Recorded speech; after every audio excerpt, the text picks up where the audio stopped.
გიორგი მარგველაშვილმა საზოგადოებას კიდევ ერთი ინიციატივა გააცნო, რომელიც მე-11 კლასის მოსწავლეთა სკოლიდან გარიცხვას უკავშირდება. სამინისტრო მიიჩნევს, რომ გარკვეულ შემთხვევებში მოსავლის გარიცხვის სამართლებრივი ნორმა მათი სკოლიდან გაგდების, სეგრეგაციისა და მანიპულირების ინსტრუმენტია. ამიტომ განათლების მინისტრი საჯარო სკოლებს, მოსავლეებს, მშობლებს, ფსიქოლოგებს თუ ექსპერტებს მოუწოდებს ამ პრობლემის გადაჭრასთან დაკავშირებით ორი კვირის ვადაში საკუთარი ხედვა წარმოადგინონ.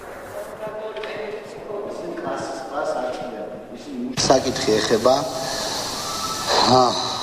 კანონის რეგულირებას, რომლის მიხედვითაც ჩვენ მე-9 კლასამდე, მე-9 კლასის ჩათვლით საჯარო სკოლებში გარიცხვის, ასე ვთქვათ, ბავშვის გარიცხვის პროცედურა გვაქვს აკრძალული. ჩვენ გვინდა ეს რეგულირება გავზარდოთ მე-12 კლასის ჩათვლით.